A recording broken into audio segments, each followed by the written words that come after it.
મોક્ષ છે એ કર્મથી થાય કે ન થાય, એવો મારો પ્રશ્ન હતો અને મેં એ સમયે જવાબ આપ્યો હતો કે ન થાય. કર્મથી મોક્ષ ન મળે એટલે ઇન્ટેન્શન સમજી લેવું આપણે. ઘણી વખત કોઈ વસ્તુને આપણે એક્સપ્લેન કરતા હોય તો આગળ પાછળના બીજા બધા સ્ટેપ્સને ધ્યાનમાં રાખીને એને ગોઠવતા હોય, અને ઘણી વખત છે ને એ સૈદ્ધાંતિક ક્વેશ્ચન હોય. આ ડિફરન્સ તમારા લોકોએ અલગ અલગ કરવાનું શીખવું પડશે, કારણ કે જવાબ મેં બે આપેલા છે. કર્મથી પણ મોક્ષ સમજાવ્યું છે મેં, અને જવાબ એવો પણ છે કે કર્મથી કદી મોક્ષ ન થાય. તે બંનેના પાછળના ઇન્ટેન્શન છે વક્તાના, એ તમારા લોકોએ સમજી લેવા પડે કે ક્યારે મેં શું કીધું હતું. જ્યારે હું એમ કહું કે કર્મથી મોક્ષ થાય તો ચોક્કસ મેં કીધું હોય કે કર્મ છે, કર્મથી ન થાય. કર્મમાં ભાઈ નિષ્કામતા ભળે તો નિષ્કામતાથી હૃદય શુદ્ધ થાય, ને હૃદય શુદ્ધ થયેલો વ્યક્તિ ગુરુ પાસે આવે ને ગુરુ પછી કૃપા કરે ને ગુરુ પછી શ્રવણ કરે, પછી મનન કરે, નિધિધ્યાસન કરે, પછી એની મોક્ષ થાય. તો એ વાયા વાત હતી આખી. અને જ્યારે હું સૈદ્ધાંતિક રીતે પૂછું, કારણ કે ભગવાન ભાષ્યકારને જ્યારે આપણે ટચ કરીએ ને ત્યારે ત્યાં સૈદ્ધાંતિક ચર્ચાઓ, આમ વાયા ચર્ચા ન ચાલે. ત્યાં સીધી ચર્ચા હાલે કે કર્મથી મોક્ષ થાય કે ન થાય, તો કે ન થાય. સીધો આન્સર છે ન થાય. અચ્છા, શું કામ ન થાય એ તમને ખબર હોવી જોઈએ. શું કામ ન થાય?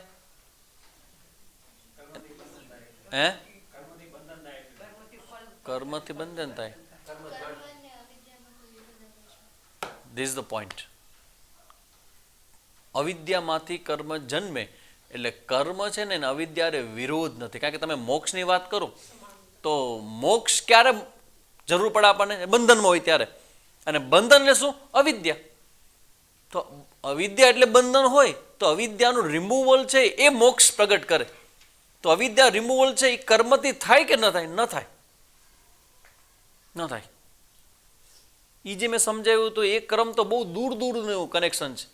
કર્મમાંથી નિષ્કામ ને નિષ્કામમાંથી હૃદય સુધી ને, એ તો બહુ સાધક ને શરૂઆતના લોકો આવ્યા ત્યારે નિષ્કામ કર્મ સમજાવવા માટે મુદ્દો કીધો છે. પણ સૈદ્ધાંતિક પ્રિન્સિપલ દ્રષ્ટિએ તમે જુઓ કે કર્મ કરો અને જ્ઞાન ન હોય જીવનની અંદર, જ્ઞાન તમે ન લાવો તો કર્મથી મોક્ષ ન થાય. શું કામ? કર્મ અને અવિદ્યા વિરોધી નથી. તો વિરોધી હોય ને એ બીજાને દૂર કરે. તો અવિદ્યાને દૂર કરવી હોય તો એનું વિરોધી શું? એક જ વસ્તુ, વિદ્યા. વિદ્યા એટલે જ્ઞાન, જ્ઞાન એટલે શ્રવણ. તો એ જરા કરેક્શન કે કર્મથી જ્ઞાન ન થાય, આ કર્મથી મોક્ષ ન થાય, જ્ઞાનથી મોક્ષ થાય. બરાબર ને? એ જસ્ટ એક ટોપિક હતો. જસ્ટ મેં તમને લાગ્યું કે એને વધારે ક્લિયર થવાની જરૂર છે. જો તમે આમાં જેટલા જે લોકો બોલે છે ને એનો અનુભવ લઈ લેજો. કેટલી વખત ટોક સાંભળી હશે બેન તમે? અને શું કીધું ખબર છે? બહુ સરસ વાત હતી. એ મુદ્દો તમારે બધા જાણવા જેવો છે. તમે લોકો અહીંથી સાંભળીને જાઓ છો ને એટલે તમે એવા ભાવમાં જાઓ છો કે ઓ થઈ ગયો ક્લાસ એટેન્ડ, હાઈ ક્લાસ. પણ તમે જ્યારે એને સાંભળશો ને ઘરે જઈને તો ખબર છે કે આ ક્લાસમાં હું હતી.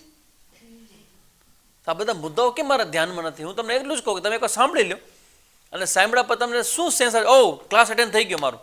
પછી હું કહું તમે જે ક્લાસમાં સાંભળ્યું હોય એ તમારી નોટમાં લખેલું હોય એને જોઈને પણ બોલો તમે, તો 1 કલાકમાં સ્વામીજી જેટલું બધું બોલ્યા હશે એમાં તમે 10% કે 20% પણ નહીં બોલી શકો. પછી અમુક મુદ્દા હું ક્વેશ્ચન હું જે બોલ્યો છું અને એમાં તમે હાઈ પાડી હશે ને, એ જો હું ક્વેશ્ચન ફરીથી કરીશ ને તો એના પાસે ઊભા છે કે ના આ તો કંઈ ખબર નહીં, આ નથી સમજાતું મને. તો એ સમયે તમે કેમ હા પાડી હતી? તમારી સ્ટેટ ઓફ માઇન્ડ જ્યારે તમે શ્રવણ કરતા હો ત્યારે જુદું હોય, અને તમારી મેળે જ્યારે શ્રવણ તમે વાંચન કરતા હો, રીડિંગ કરતા હો, બોલવાનું હોય, ઇટ વિલ બી ડિફરન્ટ. તો એ શું બતાવશે ખબર છે? તમને બતાવી દેશે કે તમે કેટલું ગ્રાસ્પ કરી શકો છો. એક પ્રાર્થના છે, આમાં જ આવશે ઉપનિષદમાં કે પ્રાર્થના છે ને એ શિષ્ય કરશે. અને આજે પેલો બીજો અનુવાક અને ત્રીજા અનુવાકની અંદર, ત્રીજા ચોથા અનુવાકની અંદર પ્રાર્થના આવશે. અને પ્રાર્થના છે ને એ શિષ્ય કરશે. શેના માટે પ્રાર્થના કરશે? આના માટે કે હું શ્રવણ કરું. શ્રવણ તો બધા જ કરતા હોય, પણ શ્રવણ કર્યા પછીનું જે ધારણ કરવાનું છે એ ધારણ શક્તિ મારી છે. અને એ ધારણ શક્તિને બીજા શબ્દમાં આપણે મેધા શક્તિ કહીએ. ખાલી શ્રવણથી પછી સ્મૃતિ શક્તિ નહીં, મેધા શક્તિ. મેધા અને સ્મૃતિમાં ફરક છે. સ્મૃતિમાં તમને યાદ આવે, પણ મેધામાં તમે એને એક્સપ્લેન કરો એ જ મુદ્દા સાથે. It is different. જેમ જેમ તમે શાસ્ત્ર ભણશો ને એમ એમ તમારી અંદર આ સાવ નજીકના શબ્દો પણ અલગ અલગ દેખાશે. મતલબ તમારી બુદ્ધિ સૂક્ષ્મ બની. સ્મૃતિ શક્તિ અને મેધાશક્તિ બોથ આર ડિફરન્ટ. સ્મૃતિમાં યાદ રહીએ, પણ મેધાની અંદર એવું છે કે જે યાદ રહ્યું હોય ને એ ક્રમમાં જ આવે. જે ક્રમમાં તમે સાંભળ્યું હોય ને એ જ ક્રમમાં આવે અને તમે એને એક્સપ્લેન પણ કરી શકો. એ મેધાશક્તિ છે અને લાંબો સમય સુધી એ તમારી સાથે રહે. તો એના માટેની પ્રાર્થના છે શિષ્યની કે હું શ્રવણ કરવા જઈ રહ્યો છું તો મારી મેધાશક્તિ છે ને એ યશસ શબ્દ એક આમાં વાપરવામાં આવશે, યશઃ. યશ એટલો મતલબ એવો થાય કે જ્યારે આ પ્રોસેસ કે પ્રક્રિયા થાય ને ત્યારે એ શિષ્ય છે એને ધારણ કરી શકે, એને સમજી શકે અને એને જ્યારે જરૂર પડે ત્યારે એને એક્સપ્લેન પણ કરી શકે. એ બધું યશની અંદર આવશે. તો આ બધું આપણે અહીંયા તમારા માટે છે આ કે જ્યારે હવે હું કહીશ કે આવતા વખતે શ્યામે બોલવાનું છે તો અત્યારથી આટલા વખતથી સાંભળે છે, પણ હવેનો ક્લાસ જે સાંભળે અને પછી ક્લાસમાં આવતા પહેલાંની જે તૈયારીઓ હશે એ રોજ જેવી તો નહીં જ હોય. જે બોલ્યા છે એને ખબર છે. ઘણીવાર એવું થતું હોય કે ક્લાસમાં ન જવાના કારણો ઊભા થાય કે આજે આમ જવું છે તો સામાન્ય ક્લાસમાં તો ઠીક ચાલો ગુલટી મારી દે, એમાં વાંધો નહીં, એક રજા લઈ લ્યો. પછી જ્યારે બોલવાનું હશે ને તમે તૈયારી કરી હશે ને કોઈ કહેશે ને શુક્રવારે કે શનિવારે કે ભાઈ કાલે આમ જાવ તો કે નહીં હો ભાઈ એમ નહીં પડે આપણો. કાં તો મારા ક્લાસમાં એને ખબર નહીં કે શું કામ તમે ક્લાસનો આગળ રાખો છો. એ તમારો વારો છે બોલવાનો. અને જો તે દિવસ તમે રજા રાખો તો શું મેસેજ જાય? ઠેકા દીધા ભાઈ કે બોલવાની તૈયારી કરી નથી. બહુ આ જેને કહેવાય ને કે હું વારંવાર કહું છું, ખબર નહીં તમે કેટલું પકડી શકો, તમારી મર્યાદા હોય. પણ સામે જ અમે વાત કીધી કે જડો નામની એક ઓલી આવે આવે વનસ્પતિની, જડો નામની ઈયળ હોય, ઈયળ એ આમ ચોટી જાય પગમાં. એટલી બધી ભયંકર ચોટે તમે એને કાપી શકો, છોડે નહીં. જ્યાં તમારો લોહી ન પી લે ને, ખરાબ લોહી હોય પીવા માટે હોય તો એના જેવી માનસિકતા અંદર ક્રિએટ કરે કે ક્લાસ તો નહીં જ છોડ. આ હું શું કામ કહું છું? આ તમારે ભણવા જેવું છે. ઇટ્સ લાઈક એસે તમારું એજ્યુકેશન. તમે લોકો આમ ટેસ્ટ નથી લેવાતો, સર્ટિફિકેટ નથી આપતા, એનો મતલબ એવો નહીં કે આપણે એને બહુ લાઇટલી લઈ લઈએ. એ ક્યારેય ન કરજો. બેનિફિટ એટલે કહું, જ્યારે કોર્સમાં માણસ જાય ને ત્યારે એની ધારણ કર શક્તિ બહુ વધી જાય. શું કામ? એનું ફોકસિંગ વધી જાય, એની તીવ્રતા વધી જાય. તો આપણે એ વસ્તુ અહીંયા બેસીને ઘરે બેસીને પ્રાપ્ત કરવી હોય ને તો કમસે કમ આપણે આપણી સિન્સિયરિટી એક વસ્તુમાં બતાવીએ આપણે કે આપણી પ્રેઝન્સ છે ને, ફિઝિકલ પ્રેઝન્સ, એને જડોની જેમ પકડવું. બધા જ વિઘ્નોની વચ્ચે પણ હું આ નહીં છોડું.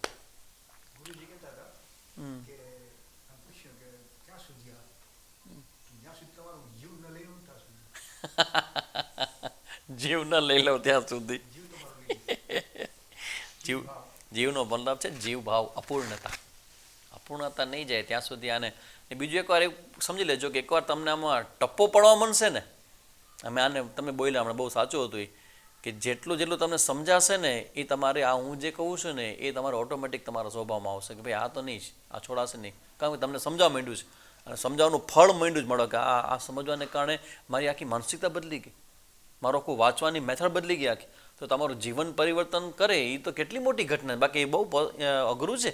જીવનની અંદર પરિવર્તન આવવું બહુ અઘરું છે. રૂટીનમાં તમે ચાલતા હો એમાંથી ચેન્જ ના આવે, પણ આવે છે.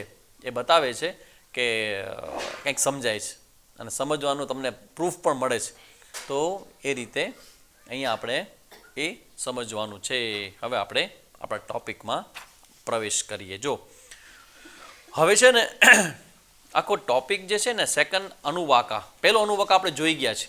પહેલો અનુવાકા એટલે આપણે ષણ્ણો મિત્ર સંવરુણ, એ જે શાંતિ પાઠ છે એ શાંતિ પાઠની ચર્ચા આપણે રીતે કરી ચૂક્યા છીએ. એ બધું કરી ગયા છીએ આપણે.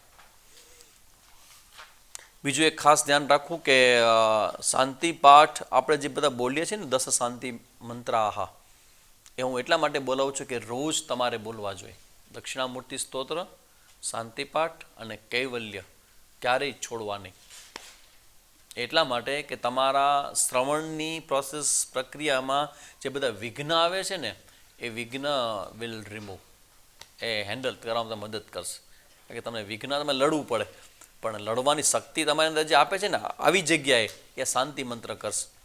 એટલે આપણે જેટલા શાંતિ મંત્રો કરીએ છીએ ને એ રોજ કરવા, એવરી ડે. તમે અહીંયા બોલતા હો તો એ તમે સાંભળી લ્યો, પછી તમે જ્યારે તમારા પૂજા વિધાનમાં અને નિત્ય પૂજામાં લઈ લેવું. વેદાંતના વેદાંત જીવનમાં ઇવન અમારા જામનગરના સ્વામી જેવું કરતા કે અમે કોર્સ કરી લીધા પછી પણ જ્યારે રૂટીન લાઈફમાં આવીને તો પણ આ પ્રાર્થનાઓ મૂકવી નહીં, ક્યારેય ન મૂકવી, નેવર એવર. કારણ કે આ વેદનું પ્રાર્થના છે ને એ પ્રાર્થના સીધી જ્ઞાન સિવાય કાંઈ નથી. એમ સેન્ટરમાં જ્ઞાન છે. એ સહના વહુતું મંત્ર હોય, ષણનો મિત્ર હોય, છેલ્લો યો બ્રહ્માણમ વિદધાતિ પૂર્વમ, એ બધા મંત્રોનો સેન્ટરમાં જ્ઞાન પ્રત્યેને આપણો જે પ્રેમ છે ને એના માટે ભગવાનને પ્રાર્થના છે. અને ભગવાન તો બધાની પ્રાર્થના સાંભળે, તો આ તો પહેલાં સાંભળે. ભગવાન અતિ પ્રિય છે કોઈ વ્યક્તિ ભણવા માટે તૈયાર થતો હોય તો. એટલે એ ક્યારેય ગીવઅપ ન કરો, એ પ્રાર્થનાઓ નિયમિત રાખવી. બાકી વિઘ્ન આવે તો એક ચાન્સ એવો પણ છે કે તમે ઝૂમ ઉપર તમે જોઈ શકો, અથવા એવો ચાન્સ એવો પણ છે કે તમે યુટ્યુબ ઉપર જોઈ શકો. બધી જગ્યાએ આપણે બધી વ્યવસ્થાઓ કરી છે. કોઈ વિઘ્ન એવો આવી જાય તો પણ એનો સહારો લઈને આ સાંભળવાનું બંધ ન કરો. કાલે જ અમારે એક આવ્યા હતા બેન સાંભળવા માટે, તમને યાદ કરતા હતા, આરતીબેન બરોડાથી. તો એ મોટેભાગે યુટ્યુબ ઉપર મને સાંભળતા હોય, કાલે રૂબરૂ આવીને બેઠા. તો એનો અનુભવ એનો પોતાનો હતો કે સ્વામીજી સામે બેસીને જે કંઈ મનની જે ડિસિપ્લિન હોય છે ને એ ડિસિપ્લિન ઓમાં નથી આવતું. Is correct. તો તમારો પુરુષાર્થ છે એ આ જ્ઞાન પ્રત્યેનો નિરંતર વધતો રહે, એ જ એકમાત્ર કામના. હવે જો પેલું સેશન આપણે જોયું જેમાં આપણે શાંતિ પાઠની ચર્ચાઓ કરી. હવે આપણે દ્વિતીય અનુવાકમાં પ્રવેશ કરવાનો છે. દ્વિતીય અનુવાકમાં પ્રવેશ કરીએ ત્યારે એક સ્વામીજી, પૂજ્ય સ્વામીજી અમુક અહીંયા બેકગ્રાઉન્ડ આપ્યું છે, એને લઈ અને થોડીક આજે સંસ્કૃત ગ્રામરની જે ચર્ચા છે, શિક્ષામ વ્યાખ્યાસ્યામ, એ જે આખું જે વર્ણન છે ને, પહેલામાં વર્ણસ્વર માત્રાબલમ સામ સંતાન ઇત્યુક્ત શિક્ષાધ્યાય, શિક્ષાની વ્યાખ્યા, એ બધી ચર્ચાઓ શરૂ થાય છે. હવે એ કરતાં પહેલાં પૂજ્ય સ્વામીજી એક બેકગ્રાઉન્ડ આપે, સમજી લેવું. કોઈ પણ ટોપિક કે કોઈ પણ મંત્રનું જ્યારે તમે ચિંતન શરૂ કરતા હો ને તેનું હંમેશા બેકગ્રાઉન્ડ આપો. અને બેકગ્રાઉન્ડ છે ને એ આપણા ઉપનિષદોમાં પણ આપવામાં આવે. તમે જુઓ કઠોપનિષદ હોય ને તો ભગવાન ભાષ્યકાર એનું સંબંધ ભાષ્ય આપે. બ્રહ્મસૂત્ર શરૂ થતું હોય તો એનું સંબંધ ભાષ્ય આવે, તેને શારીરિક ભાષ્ય કહેવામાં આવે છે. તેવી રીતે અહીંયા આ સેક્શન શરૂ થાય એ પહેલાં પૂજ્ય સ્વામીજીએ કીધું છે 2-3 મુદ્દા, એ તમારી સામે પહેલાં ચર્ચા કરી લો, પછી આપણે આમાં પ્રવેશ કરીએ. હવે જો આ ઉપનિષદનું જે પહેલું ચેપ્ટર છે, આખું ફર્સ્ટ ચેપ્ટર આખું, એ શેના માટે છે તો કે છે કર્મકાંડના સંદર્ભમાં છે. આપણે વાત કરી ને પહેલાં તૈત્તરીય શાખાની વાત કરી આપણે, તો એમાં 1 થી કેટલા અનુવાક આપણે જો ચર્ચા કરી હતી? 1 થી 6 અનુવાક. એ શેના માટેના છે? કર્મકાંડના. હવે એ સાંભળી લેજો કે આ તૈત્તરીય ઉપનિષદના જે 3 ચેપ્ટર છે એમાંનું જે ફર્સ્ટ ચેપ્ટર છે એ શેના માટે છે? ઉપાસના. એ ઉપાસનાનું જે ચેપ્ટર છે, ઉપાસના શબ્દ તમે ઘણીવાર સાંભળ્યો છે. ઉપાસનાનો એક શાસ્ત્રીય અર્થ પણ તમે સાંભળી લ્યો ને એ તમારે યાદ રાખવા જેવો અર્થ છે ઉપાસના. કોઈ તમે કહે ને કે ઉપાસના તમે કરો, પણ what is the meaning of ઉપાસના? ઉપાસના એટલે શું? ઉપાસનાની સીધી સાદી વ્યાખ્યા છે અતસ્મિન તદ્બુદ્ધિ ઇતિ ઉપાસના. અતસ્મિન તદ્બુદ્ધિ ઇતિ ઉપાસના. જેમ કે શાલિગ્રામ હોય તો એ શું છે? તો એ સ્વામીજી શબ્દો it's a just simple fossil. સામાન્ય એક પથ્થર છે. તો એમાં ભગવાનની તમે ભાવના કેવી રીતે કરો? અતસ્મિન. એ શાલિગ્રામ જે પથ્થર છે એ કંઈ ભગવાન તો નથી, પણ તમે એમાં શું કરો છો? ભગવાનની ભાવના કરો છો. અને યાદ રાખજો, તમારી ભાવના છે ને એ સત્યને પ્રગટ કરે, કારણ કે ભગવાન તો કણિકણમાં રહેલો છે. વ્યવહારિક રીતે આપણે કહીએ કે સામાન્ય પથ્થર છે આ, પણ ખરેખર ભગવાન કણિકણમાં જે રહેલો છે ને એના તરફ જવા માટે તમે શું કરો છો? સીધો ભગવાન દેખાતો નથી, એ તો જ્ઞાનથી દેખાય. તો હવે શું કરું કે ભગવાન દેખાતો નથી, છે બધી જગાએ, તો હવે મારે જે બધી જગ્યાએ રહેલો ભગવાનને જાણવું હોય તો શું કરવું પડે? તો કે તમારે ભાવનાઓને ક્રિએટ કરવી પડે. ઇમોશન્સ, લાગણીઓ દ્વારા ભાવનાઓ છે તમારી, એને ક્રિએટ કેવી રીતે કરવાની? અતસ્મિન તદ્બુદ્ધિ. એ ભગવાન જ છે એમ માનીને તમારે જો. જેમ કે અત્યારે એમ કહો કે જો આ તમે જુઓ તો કૃષ્ણ ભગવાનની મૂર્તિ છે, પણ આપણે જ્યારે એની પૂજા કરી, જ્યારે પ્રાર્થના કરી, જ્યારે તમે એને ભોગ ચડાવો કે તમે ટંકોરી વગાડો જે કરતા હો, તો તમે એ મૂર્તિને જોઈને કરો છો કે એ ભગવાન છે એ માનીને કરો છો? જો ઘણા લોકો, હમણાં એક જગ્યાએ ચર્ચા ચાલતી હતી અમારે વોટ્સએપ ગ્રુપની અંદર, જ્યોતિષનું ગ્રુપ છે, અને એમાં એક ભાઈએ પ્રશ્ન કર્યો કે ભાઈ આ મૂર્તિ પૂજાની શું જરૂર છે? મૂર્તિ પૂજાની શું જરૂર છે? કોઈ જરૂર નથી. મને એક જગ્યાએ પ્રશ્ન કર્યો તો મારી પાસે ટાઈમ નહોતો આ પૂર્વ પક્ષીને, કારણ કે એ બિચારો મને ટ્રાય કરી સમજવાનો કે આ સ્વામીજી ક્યાંથી આવે છે. પણ મૂર્તિ પૂજા એ આપણા માટે અત્યંત આવશ્યક છે. શેના માટે ખબર છે? આ ઉપાસના માટે. આ ઉપાસનાનો જે ટોપિક છે ને, એ ટોપિકમાં મૂર્તિથી લઈને ઘણી બધી વસ્તુઓના સબ્જેક્ટ આપેલા છે, જેના ઉપર તમે એવી ભાવના કરો. કેવી ભાવના? નિકૃષ્ટ વસ્તુની ઉત્કૃષ્ટ વસ્તુ રૂપેની ભાવના. નિકૃષ્ટ વસ્તુમાં ઉત્કૃષ્ટ વસ્તુની ભાવના. આમ તમે જો સિમ્પલ સામાન્ય મૂર્તિ હોય, પણ જ્યારે તમે માનો કે ભગવાન છે, તો હવે તમે જ્યારે આરતી કરો, ભગવાનને પૂજા, તો તમારું ધ્યાન રાખજો બરાબર. તમારી જે માઇન્ડ છે ને શું કરે છે ખબર છે? તમારી સ્થૂળ બુદ્ધિને ક્રોસ કરીને આગળ જાય છે. સ્થૂળ બુદ્ધિમાં તમે જુઓ તો તમને સામાન્ય મૂર્તિ જ દેખાયા, પણ જ્યારે તમે ભગવાનની ભાવના કરો છો, તો તમારી આંખ જે જોવે છે એને તમે સસ્પેન્ડ કરો છો. અને અભ્યાસથી શક્ય બનશે કે તમને મૂર્તિ જોશો ને તરત નમન થઈ જશે. હજી મને યાદ છે આ દક્ષિણામૂર્તિની જે મૂર્તિ સ્વામીજી જ્યારે મને આપી ને, પૂજ્ય સ્વામીજી કોર્સ પત્યા પછી તે મૂર્તિની પૂજા કરાવી ત્યાં અમારા દક્ષિણામૂર્તિ ટેમ્પલની અંદર. અને પૂજા કરાવીને પછી જે ભૂદેવ છે એ બ્રાહ્મણ છે અમારા રામભટ્ટ, એ મને કે ચલો સ્વામીજી કે પાસ ચલતે. ને પૂજ્ય સ્વામીજી કોઈક સાથે વાતો કરતા હતા રૂમની અંદર. જેવા અમે મૂર્તિ લઈને આવ્યા, તરત જ સ્વામીજી પગ વ્યવસ્થિત કરીને ઊભા થઈ ગયા દક્ષિણામૂર્તિને જોઈને. ઓહો ભાઈ, આહ! તરત જ સી તો માઇન્ડ, આ મનને એવું તૈયાર કર્યું છે.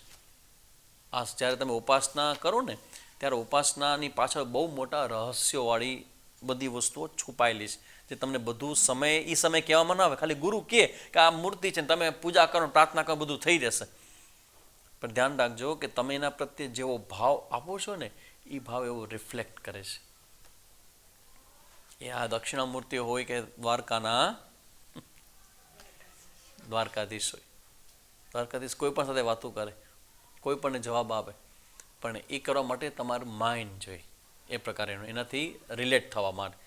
એટલે આ ઉપાસનાનો અર્થ એવો સ્વામીજી કરે છે, અતસ્મિન તદબુદ્ધિ. ખરેખર છે નહીં, પણ છે એવી ભાવના એ ઉપાસના. અને ઉપાસના છે શેના માટે? What four?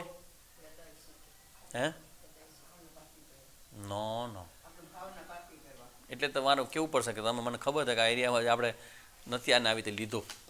ઉપાસના શેના માટે છે? થોડુંક શાસ્ત્રીય અર્થ કરવાનો છે. આ તો બધું અમે સમજાવ્યું હોય તમને, પણ હવે જે આ અર્થ છે, મિનિંગ છે, એ શાસ્ત્રની અંદર ઉપાસના છે એ વોટ ફોર એનો આન્સર એક જ શબ્દમાં આપે. ઉપાસના શેના માટે?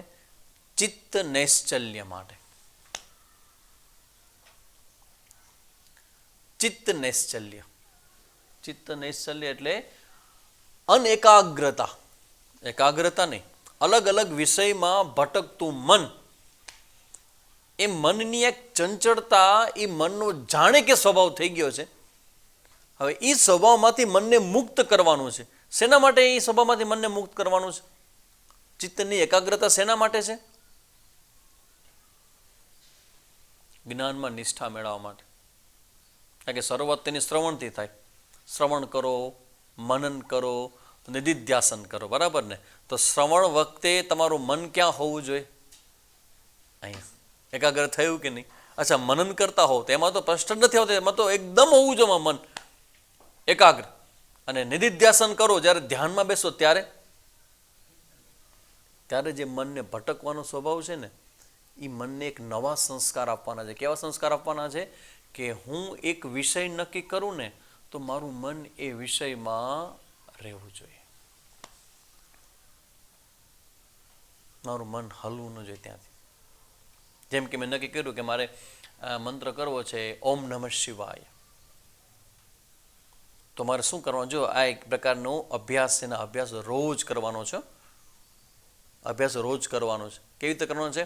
ઓમ નમઃ શિવાય, ઓમ નમઃ. ગણવાનો નથી મંત્ર, માળા જપવાની નથી, કાંઈ નહીં. તમારે શું કરવાનું છે? માત્ર એ જોવાનું છે કે તમે જ્યારે ઓમ નમઃ શિવાય મંત્રનો જપ કરો છો ત્યારે તમારું મન છે એ બીજા કોઈ સબ્જેક્ટમાં જાય છે કે જાતું નથી. અને અભ્યાસ કહેવાય. અને આ અભ્યાસ છે ને દેટ ઇઝ કોલ કરવા માટે આ ઉપાસના બતાવવામાં આવે. ઉપાસનામાં ઘણી બધી ઉપાસના છે. એક અહંગ્રહ ઉપાસના છે, એ સૌથી છેલ્લે આવે. અહંગ્રહ ઉપાસના એટલે શું? હા, અહંગ્રહ ઉપાસના એટલે શું? તો કે જ્ઞાન શ્રવણ કરવાથી ક્લિયર ન થાય, મોક્ષ ન થાય એવું લાગતું હોય, ઘણા અધિકારી તો એવું ન હોય, તો શું કરવામાં આવે? એને ગુરુ પછી કહેશે કે ભાઈ તું એક કામ કર, તું નિધિધ્યાસન પ્રયત્ન કર, થતું નથી, તું અહંગ્રહ ઉપાસના કર. અહંગ્રહ ઉપાસના એટલે શું? સોહમ સોહમ સોહમ, બસ આ જ. પેલા મંત્ર કરવાનો, પછી એવો ભાવ કરવાનો. That's all.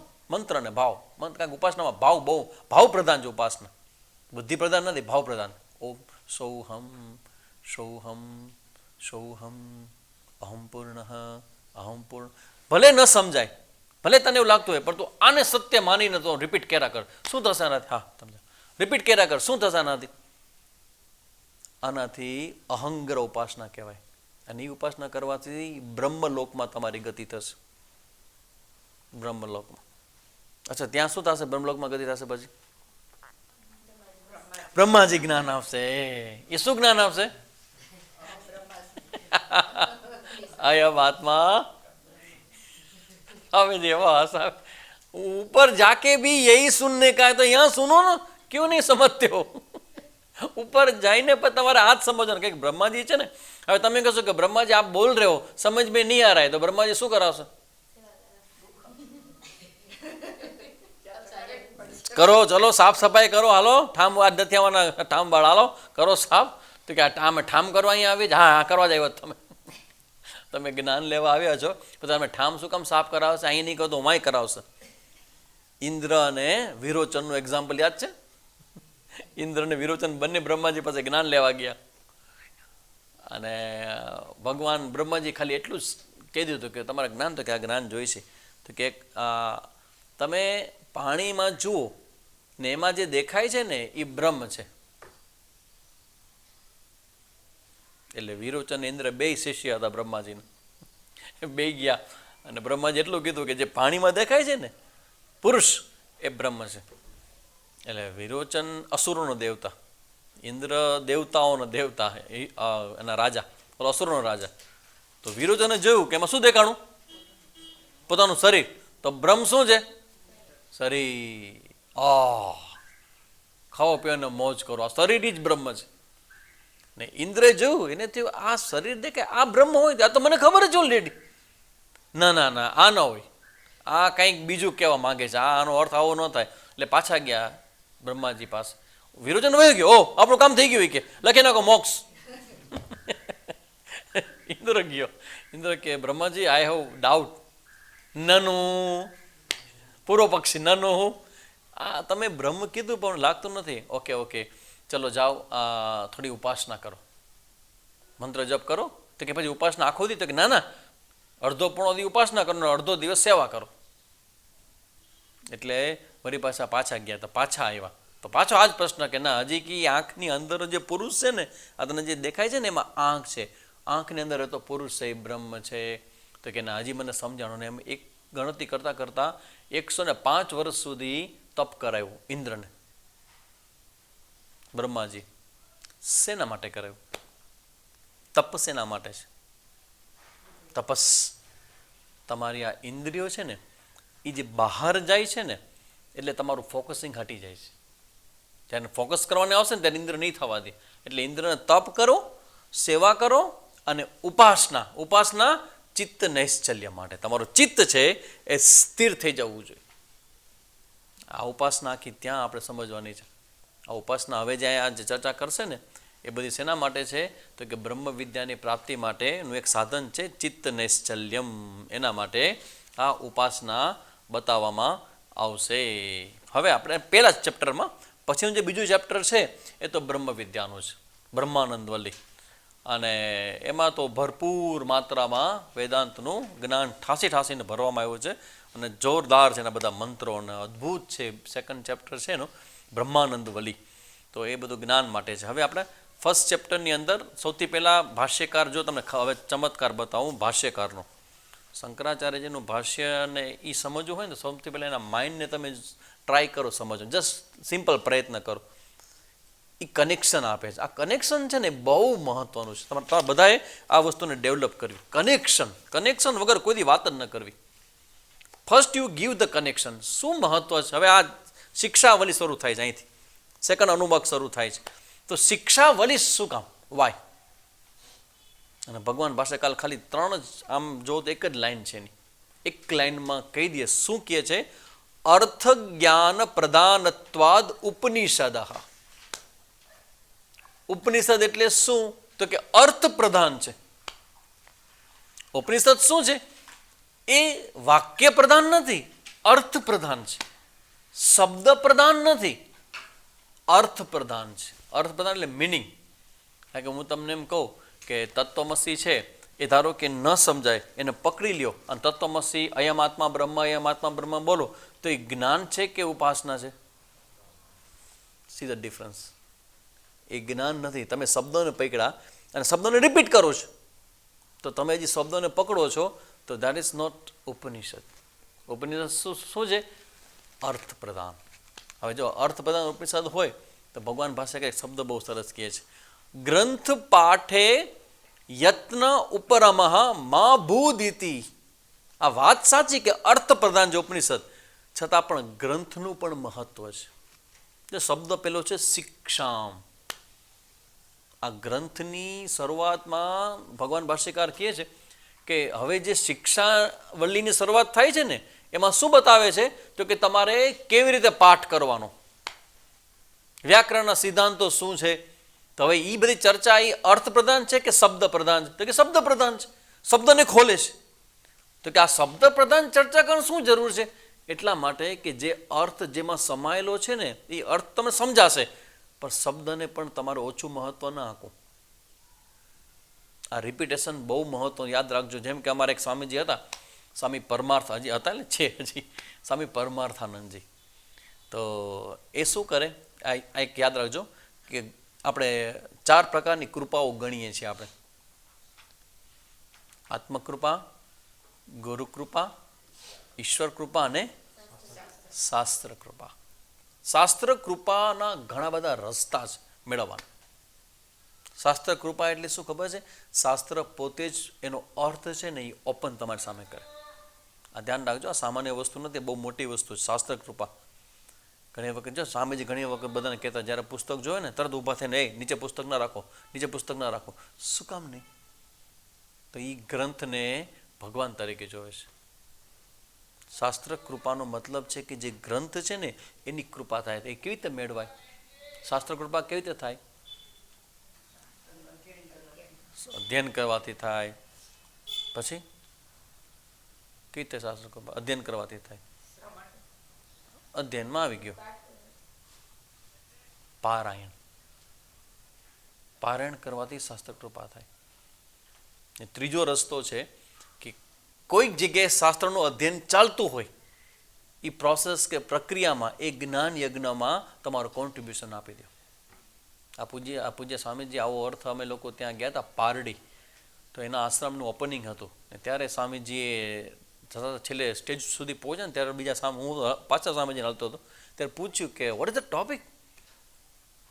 ત્યારે એટલું કીધું કે અનુગ્રહ ભાષણમ. અનુગ્રહ ભાષણમ.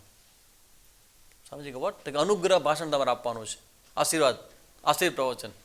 અને સ્વામીજી આખો ટોક એ અનુગ્રહ ઉપર જ બોલ્યા. અને ત્યારે એક શબ્દ બોલ્યા હતા કે જે શાસ્ત્રની કૃપા છે ને, જે શાસ્ત્રની કૃપા, એ જ્યારે કોઈક યજ્ઞ ચાલતો હોય આવો શાસ્ત્ર ને પારાયણ, તો એ યજ્ઞમાં તમારું કોન્ટ્રીબ્યુશન આપો ને, તો શાસ્ત્રની કૃપા તમને થશે. તો હવે અહીંયા ભગવાન ભાષ્યકાર કહે છે કે જે ઉપનિષદ છે એનો અર્થ તો તમને ખબર પડશે, ગુરુજી સમજાવશે, પણ એ શાસ્ત્રની કૃપા મેળવવા માટે શું કરવું પડે? પારાયણ કરવું પડે. જે મેં સ્ટાર્ટિંગમાં તમને કીધું, never ever give up this parayan. Even હમણાં અમારે એક ઉત્તરકાશીના એક સ્વામીજી છે અને બહુ સરસ એને અભિયાન ચલાવ્યું છે. 3-4 વર્ષથી ચલાવે છે અભિયાન. એ બાબતમાં હું ત્યાં ગયો હતો નડિયાદ, અને એ લોકો અભિયાન એવું ચલાવ્યું છે કે શંકરાચાર્યનું ભાષ્ય છે ને એનું પારાયણ કરાવો. આપણે વિષ્ણુ સહસ્ત્રનું પારાયણ સાંભળ્યું છે, શ્રીરામ જયરામ જય રામ મંત્ર છે એનું આપણે ઉચ્ચારણ એનું બધું અનુષ્ઠાન કરતા હોય, આપણે ઓમ નમો ભગવતે વાસુદેવ મંત્રનું કરતા હોય, પણ ભાષ્ય પારાયણ મતલબ છે કે રોજ પારાયણ કરો. આટલું ભાષ્ય વાંચો એટલે વાંચો, 1 પેજ 2 પેજ 3 પેજ ગીતા ભાષ્ય શરૂ કરો. બીજે પૂછ્યું કે સ્વામી પછી આખું 8 દિવસ રોકાય. આપણો પ્લાન તો છે ભવિષ્યમાં ક્યારેક આપણે આવું કરીએ કે સવારના આવે એ મેઇન મુખ્ય ઉપનિષદો છે, ભગવદ્ ગીતા છે ને બ્રહ્મસૂત્ર છે, એનું આખું પારાયણ લોકો આવીને કરશે. અને બપોર પછી પ્રવચનો હશે, 5 કે 7 દિવસનું હોય એનું અલગ અલગ મહાત્માનું બોલાવે પ્રવચન માટે. ભાઈ પારાયણ છે ને એ શેના માટે ખબર છે? એમ કહે છે કે પારાયણ છે ને એ એક પ્રકારની ઉપાસના છે. કારણ કે તમે આ ગ્રંથને ધારણ કરવા માગો છો, એના અર્થને ધારણ કરવા માગો છો, તો એ ધારણ કરતી વખતે તમારે આનું પારાયણ કરશો ને તો એ તમને કૃપા કરશે. એટલે ભગવાન ભાષ્યકાર એવું કહે છે કે અર્થનું જ્ઞાન તો ઉપનિષદ છે જ, પણ તમે એનું જે વાક્ય કે જે શબ્દો છે ને એના રહસ્યને પણ બાજુમાં ન મૂકી દેશો. એવું કહીને હવે શિક્ષાવલીમાં આપણે પ્રવેશ કરવાનો છે. યત્ન પરમો મા ભૂત ઇતિ શિક્ષાધ્યાય આરભ્યતે. ઉપનિષદ અર્થ પ્રધાન है. मीनिंग बहुत महत्वपूर्ण केंद्र में है. अर्थ ज्ञानी इसमें मुख्य है, किंतु इस ग्रंथ के अध्ययन का प्रयत्न शिथिल न हो जाए. आ અમારા મેં કીધું ને પરમાથાનંદજીનું કેવું હતું, કોઈ પણ ગ્રંથ શરૂ થાય ને ભણવાનો તો ખબર નહીં કે કેવી નાનપણથી આવા પાઠશાળામાં જવાને કારણે, ઉપાસનાઓ કરવાને કારણે એની પાસે ટ્રિમેન્ડસ માત્રામાં મેધાશક્તિ હતી. જેમ કે અમારો તત્વબોધ શરૂ થાય કોર્સની અંદર, તો જ્યારે શરૂ થવાનો હોય ને પૂજ્ય સ્વામીજીનો, એ પહેલાં આખું ગ્રંથ કંઠસ્થ કરી નાખે.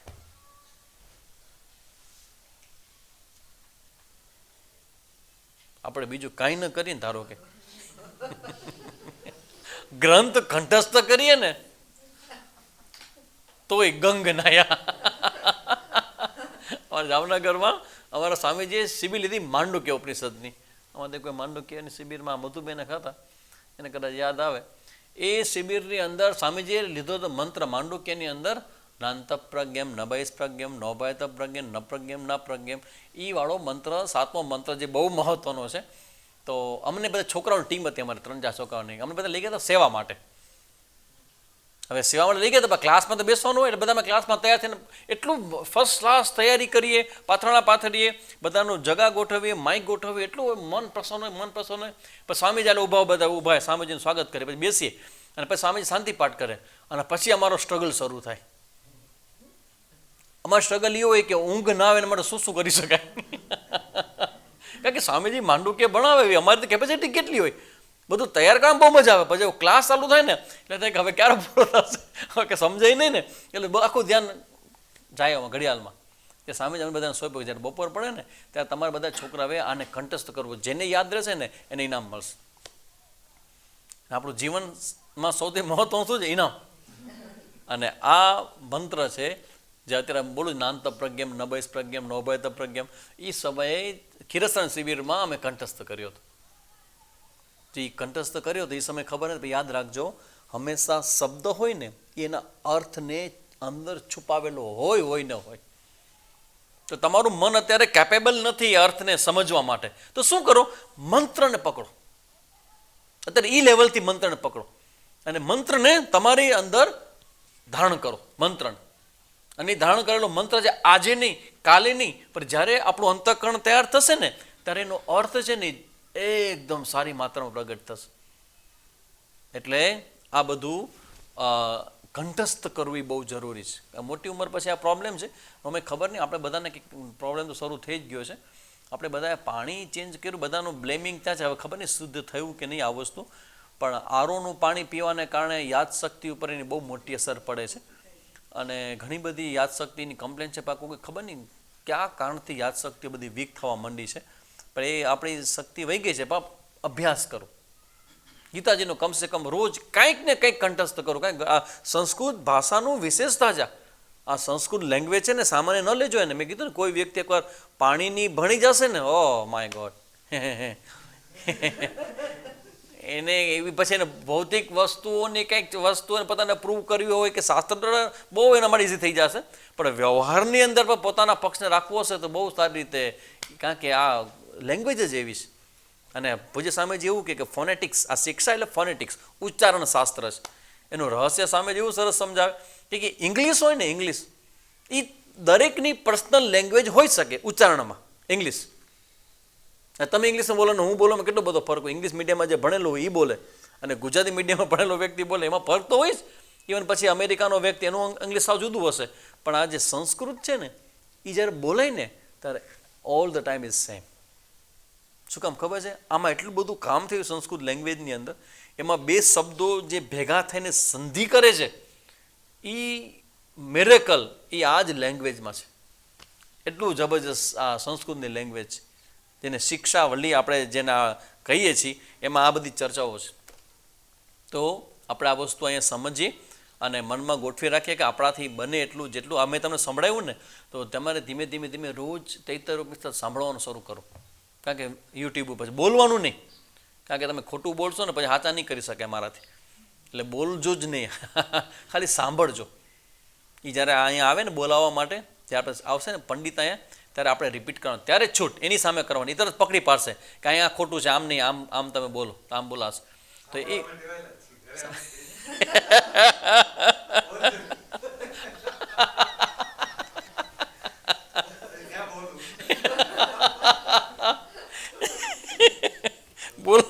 બોલવાનું વાત નથી આવતો. ઓલો ગામડાવાળો એક કેવો સરસ બધાને જોક હતો. બિચારા એને પત્નીને લઈ ગયો ડૉક્ટર પાસે, કંઈક એને તાવ બહુ આવ્યો છે પત્નીને, ડૉક્ટર પાસે લઈ ગયા. ડૉક્ટર થર્મોમીટર મૂક્યું અને 2 મિનિટ જોયું, ગરમ જોયું, પછી પાર કાઢ્યું ને પછી જોયું ડૉક્ટર કે ઓહો તમને 99.8 કે તાવ છે એમ. એટલે ઓલા ભાઈ કે ભાઈ પ્રશ્ન ડૉક્ટર કે હા બોલો બોલો શું થયું ને? પતિ તો કે સાહેબ આ ભૂંગળી કેટલાની આવે? ડૉક્ટર સમજો ને શું કામ પૂછે છે? એ કે ભરાવો તો મારી પત્ની 2 મિનિટ બોલી જ નહીં કહી.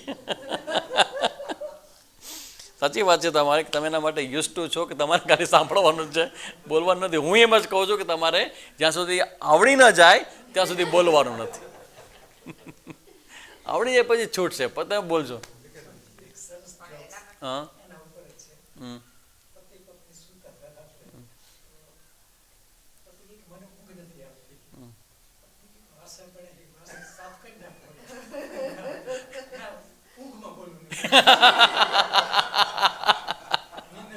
ઊંઘમાં બોલું છું. તો આપણે આ શિક્ષાવલીમાં આપણે પ્રવેશ કરીએ છીએ. તમને મેં સંભળાવ્યું છે. હું તમને બધાને એક પ્રમાણિત કરેલું એ ચેન્ટિંગ તમને હું ક્યાંકથી ગોતું છું. હું એવું ગોતું છું કે જેમાં એક વ્યક્તિ બોલે ને સામે પણ બોલતા હોય, તો તમે લોકો આમને હારે હારે અભ્યાસ થઈ શકે તમારો. કારણ કે મારી પાસે બીજા ઘણા બધા તૈતરીય ઉપરના ચેન્ટિંગ, આ એવું છે ઉપનિષદ કે એ કર્મકાંડમાં યુઝ થાય છે. એટલે જેટલા કર્મકાંડી બ્રાહ્મણો હોય ને બધાને બોલવામાં આવે. એટલે એ લોકોને બોલતા બધાને આવડતું હોય. અર્થ તો આપણે ઉપનિષદવાળા એમાં માથું મારીએ, બાકી એ લોકો આમાં અર્થમાં માને એ બોલવાનું એ લોકોને સરસ આવડતું હોય બોલતા. પણ એક વ્યક્તિ બોલે ને બીજો સામે રિસ્પોન્સ આપે એવું ચેન્ટિંગ મળી જાય ને, તો એ તમે તમારા પૂજામાં રાખી શકો. પુસ્તક રાખી અને એ બોલે અને પાછી જે બીજા બધા બોલતા ને એને ધ્યાનમાં રાખીને તમે જોઈને થોડું થોડું બોલી શકો, તો એ તમારો અભ્યાસ થઈ જશે. તે કરવાનું છે. હવે જુઓ, આ શિક્ષાવલી જે છે ને, આ સેકન્ડ અનુવાક, એ સમજતા પહેલાં થોડું આપણે સંસ્કૃત ગ્રામરનું સામાન્ય, વધારે નહીં, કારણ કે આ બધું તમારા માટે બહુ ભારે થઈ પડશે. કારણ કે હવે આપણે વેદાંતને સમજવું છે, પણ અહીંયા શરૂઆત કરે છે ઉપનિષદનો ટોપિક છે, તો થોડો એનો ટેસ્ટ લઈ લઈએ. એમાં આ જે શિક્ષા છે ને, શિક્ષામ વ્યાખ્યાસ્યામઃ, આ શિક્ષા શબ્દનો અર્થ આમ જુઓ ને તમે તો 2 રીતે અર્થ થાય. જો શિક્ષા શબ્દનો આ અભ્યાસ માટે પણ શબ્દ 2 વપરાય છે. જેમ કે હું તમને કહું, શિક્ષાનો અર્થ એવો થાય કે ટીચિંગ, શિક્ષક. શિક્ષક શબ્દ પર શિક્ષામાંથી આવ્યો છે, જ્યાં જ્ઞાન આપવામાં આવે એને શિક્ષા પણ, એને પણ શિક્ષા કહેવામાં આવે. અને બીજો શિક્ષાનો અર્થ એવો થાય કે જ્યાં રિપીટેશન થાય, જેને પારાયણ આપણે કહીએ છીએ. તમે કોઈ પણ વસ્તુ બોલતા હો તો શબ્દને બોલવાની, તમારી રિપીટેશન કરવાની તમારી જે પ્રોસેસ કે પ્રક્રિયા છે, એને પણ આ લોકો શિક્ષા કહેવામાં આવે છે. જો અભ્યાસ શબ્દ છે, અભ્યાસનો અર્થ આવો થાય. અભ્યાસ ન કરે એવો પણ થાય કે તમે જે કરો છો એને ધ્યાનપૂર્વક તમે કરો. અભ્યાસ કરને. અને અભ્યાસનો એક અર્થ થાય રિપીટેશન, પુનરાવર્તન. જે કરો છો એને ઇવન તમે આ જે કરો ને, તમે પાઠ કરો ને, એ પણ તમારો અભ્યાસમાં જ આવે. મંત્રો, વેદના મંત્રો બોલો ને, રિપીટ કરો ને, એ પણ અભ્યાસમાં જ આવે. તો હવે આ શિક્ષા જે છે એમાં થોડુંક વ્યાકરણની ચર્ચા છે, કારણ કે આ બધા જે મુદ્દાઓ છે ને આમાં, આમ તમે જુઓ તો સ્વામીજી બહુ સરસ એક વસ્તુ યાદ કરી કે આપણા જે વેદ છે ને એના 6 અંગ છે.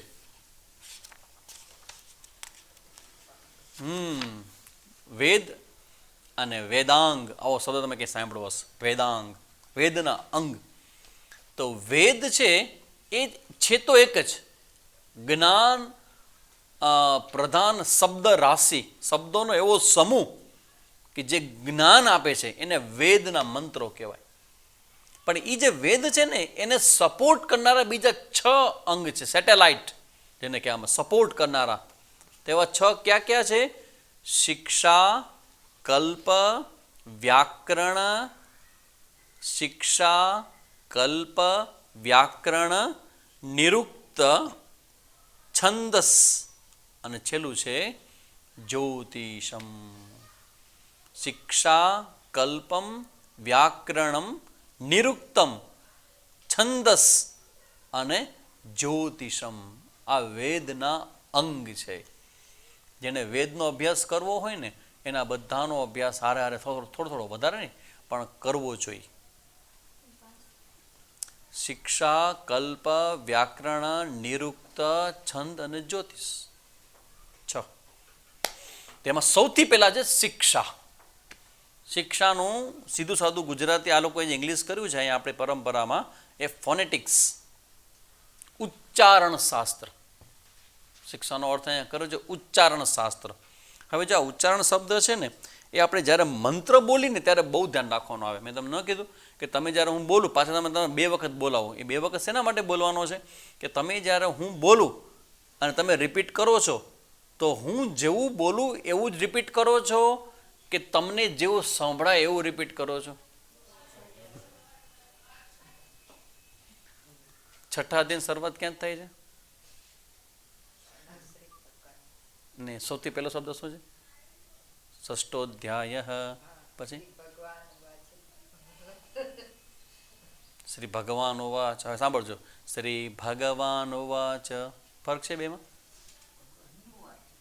ભગવાન ઉવાચ, ભગવાન ઉવાચ. This is call.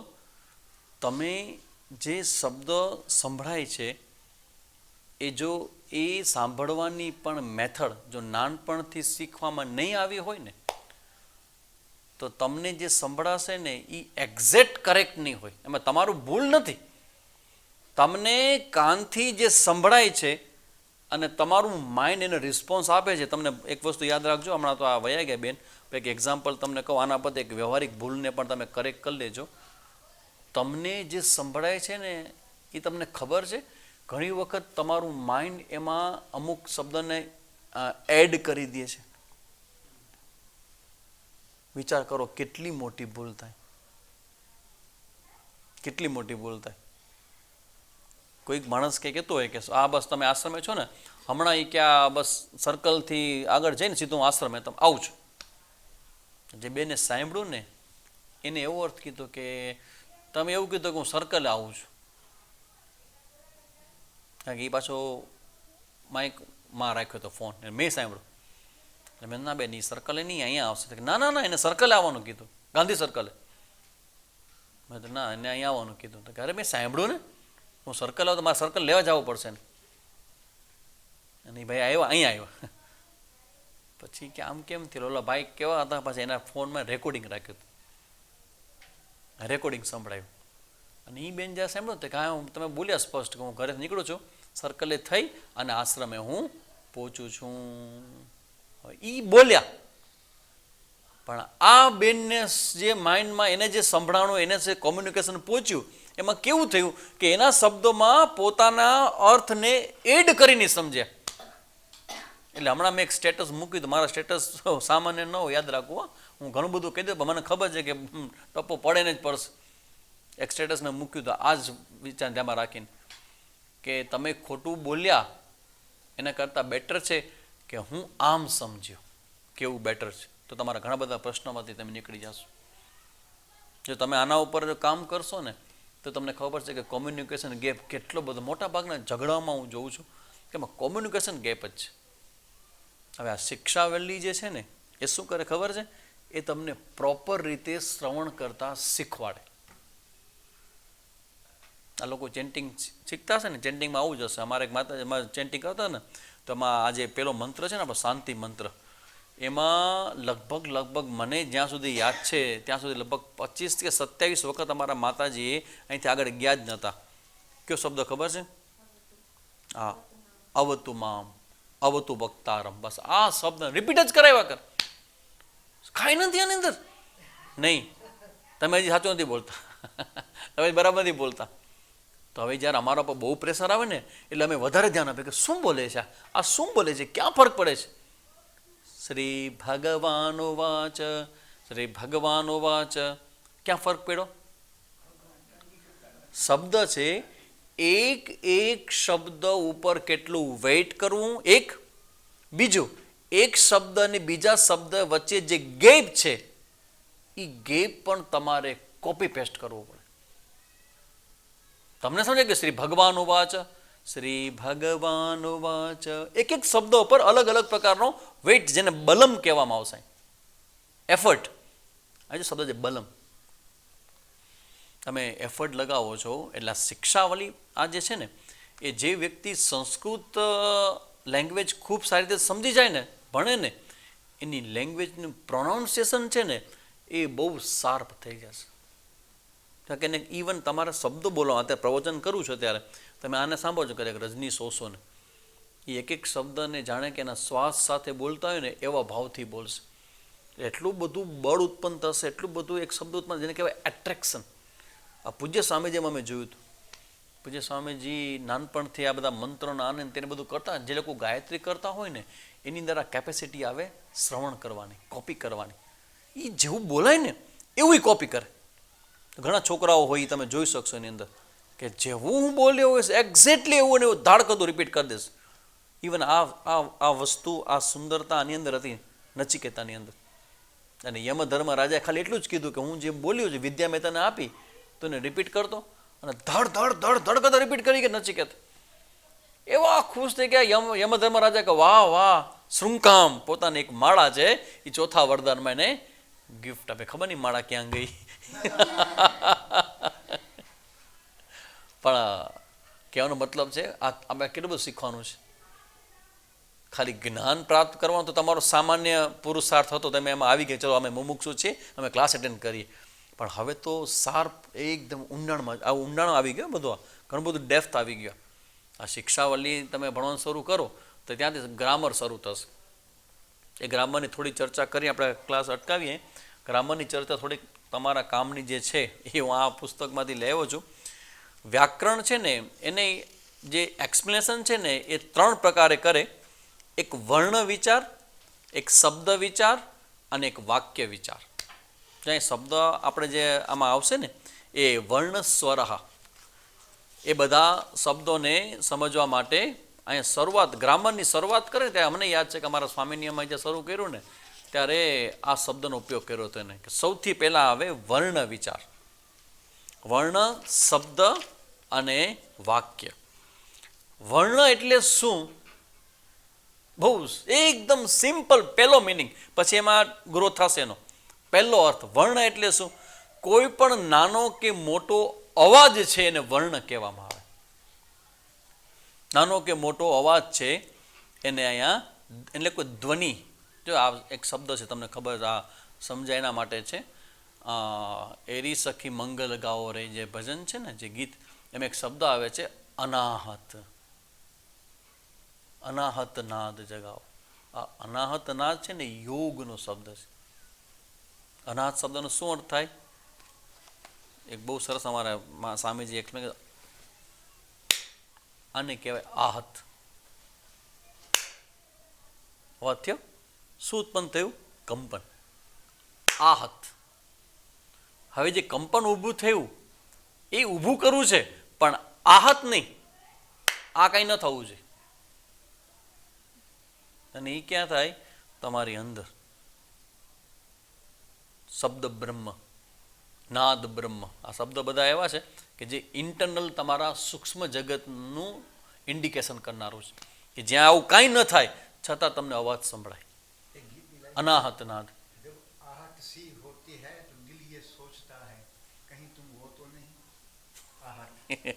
આહટ, એમાં આહટ શબ્દ છે એ સ્મૃતિથી કનેક્ટેડ છે. ત્યારે કંઈક થાય એટલે ભગવાન યાદ આવે. એ ભગવાન તો નથી. તો અહીંયા આ વર્ણ એટલે કોઈ પ્રકારનો અવાજ, એક પ્રકારનો અવાજ. ઓમ અવાજ, તમે શબ્દ કોઈ બોલો અવાજ કંપન ઊભું થશે. હવે એ જે અવાજ છે વર્ણ છે એ કે વર્ણને પાછા બે ભાગમાં ડિવિઝન કરવામાં આવે, એક સ્વર અને એક વ્યંજન. સ્વર અને વ્યંજન. તો સ્વર એ કોને કહેવાય? કે બીજા કોઈનો સપોર્ટ લીધા વગર જેને બોલવામાં આવે. આ ઈ ઉ ઉ ર ર એ ઐ ઓ ઔ એ બધા સ્વરમાં આવે. અને વ્યંજન એટલે શું? વ્યંજન એટલે સ્વરની સહાયતા વગર બોલી ન શકાય. વ્યંજનમાં આવે જેમ કે ક બોલો, નહીં, તો સ્વર થઈ જાય, સ્વર વગર બોલો. જસ ઉચ્ચાર ક.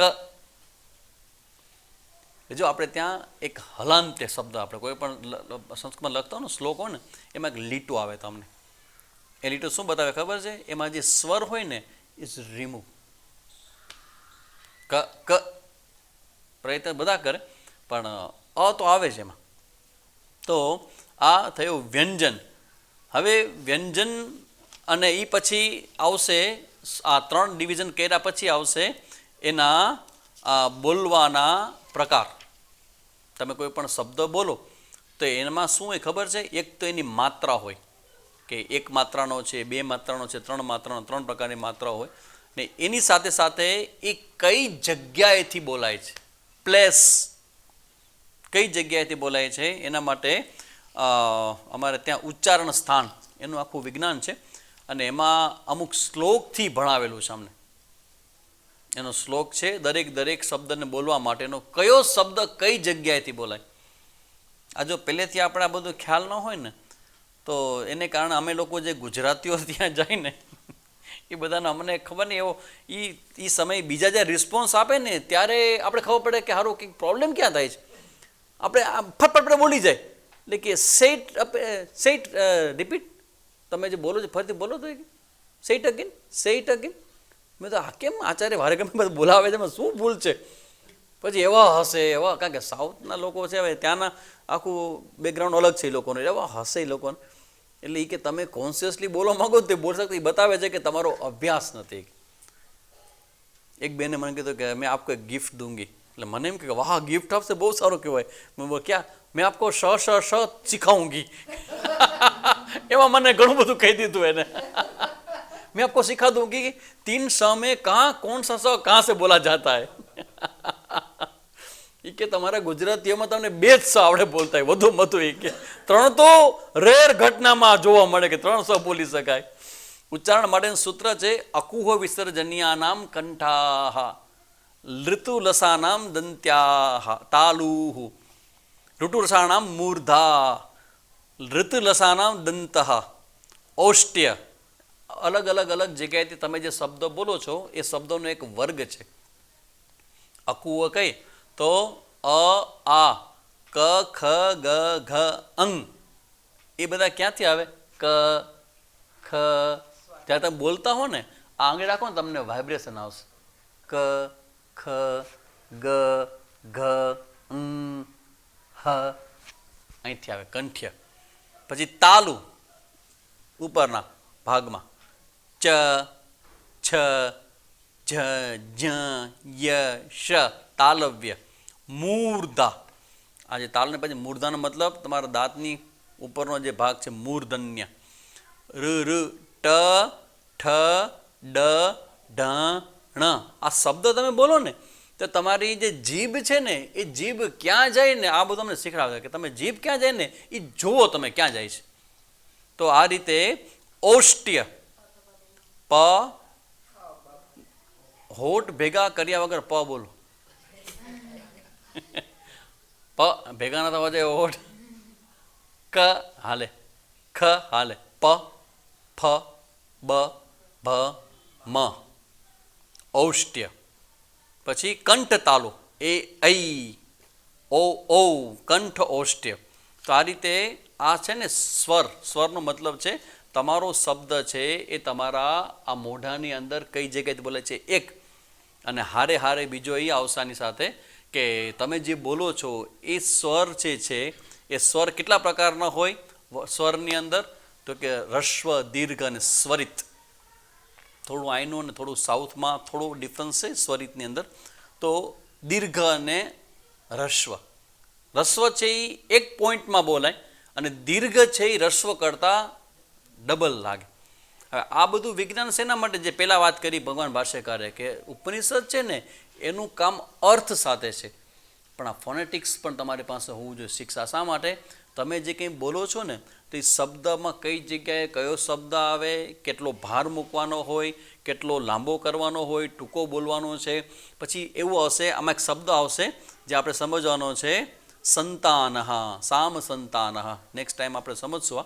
એનો મતલબ છે કે તમારી અંદર આ જે ભાષા બોલો છો ને એમાં હું બોલું કે ઓમ નમઃ શિવાય, આ શબ્દ પરફેક્ટ છે, ઓમ નમઃ શિવાય.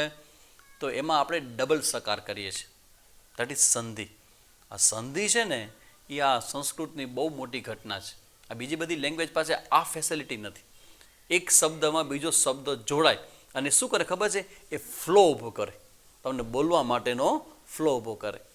તો એ બધું છે ઇત્યુક્ત શિક્ષાધ્યાય.